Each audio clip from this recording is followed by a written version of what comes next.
குதிரைபேர வழக்கு சிபிஐக்கு மாற்றுமா? இன்று தீர்ப்பு வழங்கப்பட இருக்கிறது. குதிரைபேரம் தொடர்பான வழக்கை சிபிஐக்கு உத்தரவிடக் கோரி திருப்பூரைச் சேர்ந்த வழக்கறிஞர் ஜெய் பாலசுப்ரமணி வழக்கு தொடர்ந்த நிலையில் இன்று தீர்ப்பு வழங்கப்பட இருக்கிறது.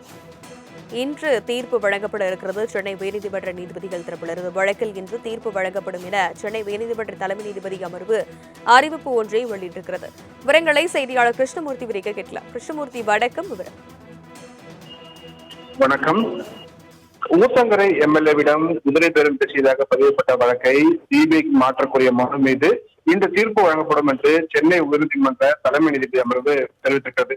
ஊத்தங்கரை தாதக எம்எல்ஏ இளையராஜாவிடம் குதிரை பேரம் பேசியதாக பதிவு செய்யப்பட்ட வழக்கை சிபிஐக்கு மாற்ற கோரியும் தங்களிடம் குதிரை பேரம் பேசப்பட்டதாக திமுக எம்எல்ஏக்கள் தெரிவித்த புகார்கள் குறித்து விசாரிக்கும்படி சிபிஐக்கு உத்தரவிடக் கோரியும் திருப்பூரை சேர்ந்த வழக்கறிஞர் பாலசுப்ரமணி என்பவர் சென்னை உயர்நீதிமன்றத்தில் பொதுநல வழக்கு ஒன்றை தாக்கல் செய்திருந்தார். இந்த வழக்கில் அனைத்து தரப்பு வாதங்களையும் கேட்ட தலைமை நீதிபதி அமர்வு தீர்ப்பை தள்ளி வைத்திருந்தார்.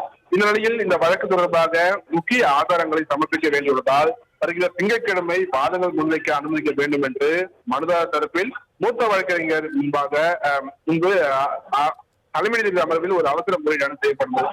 ஆனால் ஏற்கனவே தீர்ப்பு தள்ளி வைக்கப்பட்டுள்ள இந்த வழக்கில் மீண்டும் வாதங்கள் முன்வைக்க அனுமதிக்க முடியாது என்று தெரிவித்த தலைமை நீதிபதி அமர்வு நேற்று சில அலுவல்கள் காரணமாக தீர்ப்பளிக்க இயலவில்லை எனவும் இன்று இந்த வழக்கில் உத்தரவு பிறப்பிக்கப்படும் என்று கூறிய தலைமை நீதிபதி அமர்வு மனுதாரர் கோரிக்கையை நிராகரித்து வழக்கில் இந்த தினம் தீர்ப்பு வழங்கப்படும் என்றும் திட்டவட்டமாக தலைமை நீதிபதி அமர்வு தெரிவித்திருக்கிறது.